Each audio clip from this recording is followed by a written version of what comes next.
Dzień dobry, szczęść Boże, dobry wieczór.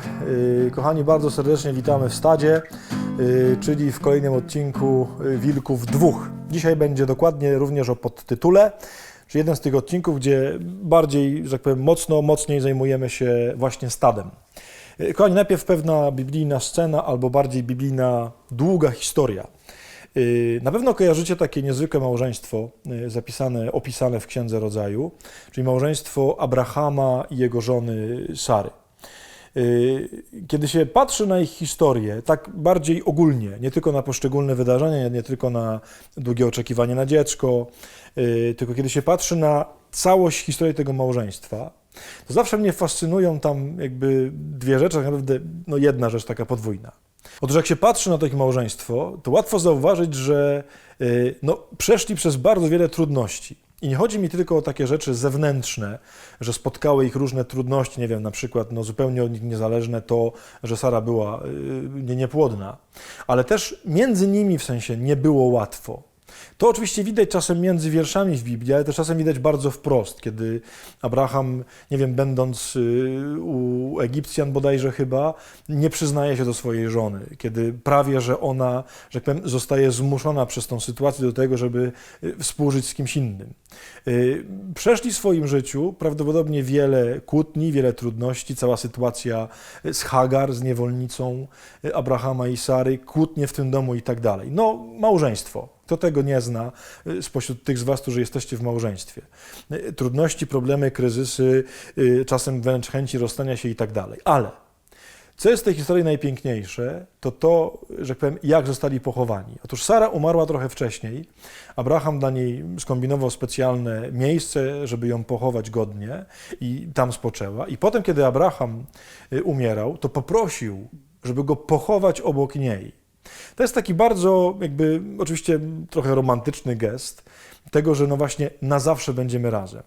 Czyli można by powiedzieć tak, mimo bardzo wielu trudności, które przeszli po drodze, mimo prawdopodobnie wielu kryzysów i wielu ciężkich momentów, udało im się jednak wylądować razem, obok siebie, na wieczność, w jednym grobie. Kochani, o tym będzie dzisiaj. O tym, co to zrobić, jak to zrobić, żeby tak skończyć. Czyli żeby razem wylądować w grobie. Wiem, jak to brzmi, ale chodzi oczywiście o pewną jedność, o pewną bliskość, o mimo trudności zachowaną łączność i wierność. W tym oczywiście znacznie lepiej się wypowie, znacznie bardziej na tym się zna Lica, więc jego posłuchajcie. Miałem takie trudne doświadczenie raz, wiele razy, ale to było takie mocne, trudne doświadczenie dla mnie, kiedy nie mogłem się pojednać z jednym człowiekiem. I po prostu to wszystko mnie irytowało i mówię, to jest niemożliwe, żebyśmy byli w jedności kiedykolwiek, żebyśmy mogli być razem. I pojawiło się takie pytanie, czy ja bym chciał z tym człowiekiem być w niebie? I wtedy uderzyło mnie, mocno mnie to uderzyło, bo co? Osobną parcelę mu załatwić, czy jak, czy mnie nie... bo nie ma wstępu dla takich, co nie mają jedności, nie? Z drugim. Bo jeżeli on będzie w niebie, a ja nie chcę go widzieć, to gdzie ja pójdę? I to było dla mnie takie pierwsze doświadczenie, a tak bliżej patrząc na moją żonę, i to też mam taki, też fajny taką historię mam, bo kiedy umarła moja mama niespodziewanie, a mieszkała w Poznaniu, jak tutaj mieszkamy w Puszczykowie, to jest 20 kilometrów od Poznania. Bardzo chciałem, żeby mama była pochowana w Puszczykowie i jakoś udało mi się załatwić u księdza miejsce na cmentarzu tutaj, gdzie mieszkam. I on mówi, słuchaj, a nie wziąłbyś od razu miejsca obok dla siebie? Suchy piaseczek, wygodnie, przy dróżce blisko. I to też mną trochę wstrząsnęło, jak mam kupić już miejsce na grób dla siebie? I rzeczywiście kupiliśmy takie miejsce podwójne, z jednej strony leży moja mama, i zanim był grób postawiony, to była ta ziemia, ten prowizoryczny nagrobek mojej mamy. I przychodziłem tam z moją córeczką, wtedy Franciszką, jeszcze małą. I pamiętam, jak ona mówiła, tato, a ty gdzie będziesz leżał? Ja mówię, tutaj będę leżał. To ja ci pograbię. I mnie grabiła to miejsce. I dzisiaj już jest postawiony pomnik, taki, jakby powiedzieć, na 2 osoby, na 4 osoby. I często jak idę do mojej mamy na grób, nieczęsto. Jak czasami chodzę na grób mojej mamy, i siadam na tej ławeczce, patrzę, to mam świadomość, że ja będę tutaj obok. To jest koniec moich wszystkich zmagań i problemów, tutaj, ta ziemia. I będę tam leżał z moją żoną. Nie wiadomo, kto pierwszy, ale to jest niesamowite, że ta osoba, ten człowiek, którego cudem spotkałem w moim życiu, ta moja żona, która mi towarzyszy w codzienności, wszędzie mi towarzyszy i też w tych śmierciach, które na co dzień przeżywam, będzie mi towarzyszyła później też. Jej szczątki będą razem z moimi szczątkami, aż do zmartwychwstania. Nie wiem, o co ojcu Adamowi chodziło w tym odcinku, że nie za bardzo wiem w ogóle, o co mu chodzi wiele razy, ale chcę powiedzieć, że to jest dla mnie mocne doświadczenie, że z moją żoną, bo jest przysięga małżeńska, mówi: i nie opuszczę cię aż do śmierci.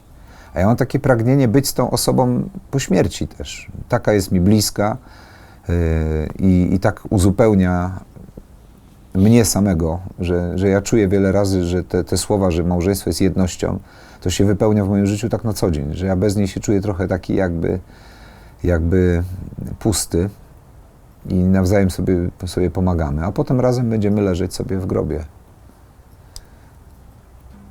aż do zmartwychwstania. Moi drodzy, zawsze, kiedy się mówi o małżeństwie, to oczywiście, kiedy ksiądz się wypowiada o małżeństwie, a już nie daj Boże o seksie, to można usłyszeć takie komentarze: no a ten to co się zna. Więc moi drodzy, po tym wszystkim, co usłyszeliście od Licy, który rzeczywiście się zna, teraz wam dopiero powiem coś od kogoś, kto się naprawdę zna, czyli od znawcy, czyli ode mnie. Ksiądz będzie mówił o małżeństwie. Dlaczego? Dlatego, że mam do tego pełne prawo z jednego prostego powodu. Dlatego, że miłość małżeńska, żeby była udana, ma być miłością. A na miłości, że tak powiem, to najlepiej zna się Pan Bóg. Dlatego właśnie ośmielam się wypowiedzieć na ten temat. Moi drodzy, chciałem wam powiedzieć tylko jedną rzecz, absolutnie oczywistą, absolutnie nieżyciową, absolutnie niepraktyczną i absolutnie niezgodną ze wszystkim, co myślimy, ale które uważam jest kluczem do tego, jak razem wylądować w grobie. I kluczem do tego właśnie będzie ten grób. Otóż, moi drodzy, miłość polega, i to jest żadne odkrycie, bo to Pan Jezus wszystko bardzo jasno wytłumaczył, na oddawaniu życia za tego, kogo się kocha. Kochani, w jaki sposób Jezus pokazał to, kim jest Bóg? W jaki sposób Jezus najpełniej ukazał to, na czym polega istota Boga, a istota Boga to jest miłość. Na czym to polega?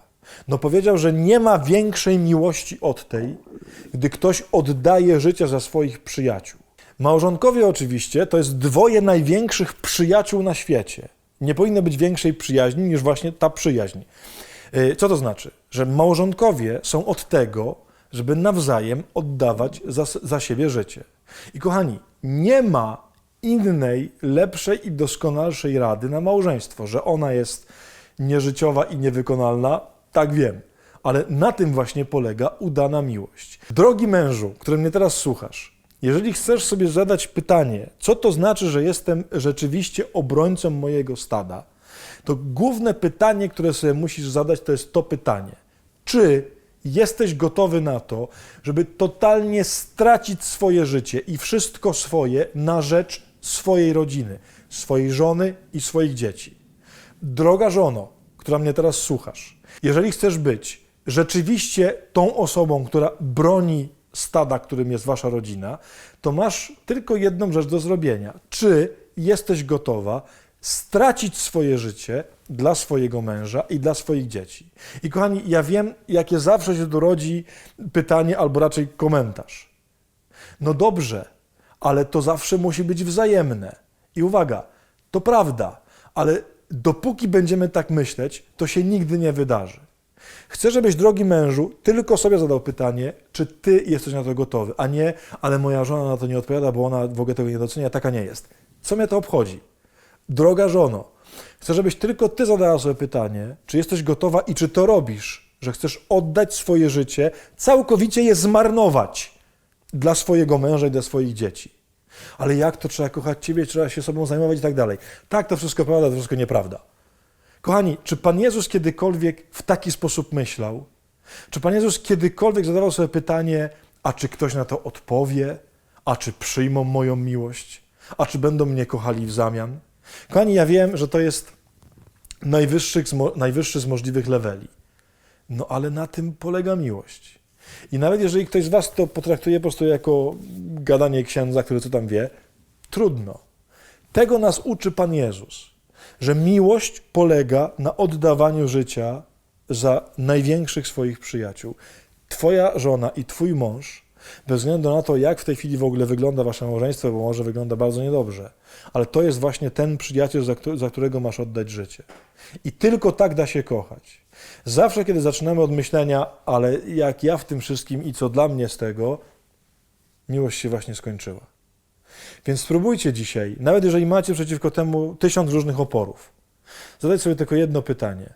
Czy jesteś gotowy, jesteś gotowa w konkrecie rozdać swoje życie dla swojego męża, dla swojej żony? Najtrudniejsza rzecz na świecie, zgadza się. Na tym polega miłość.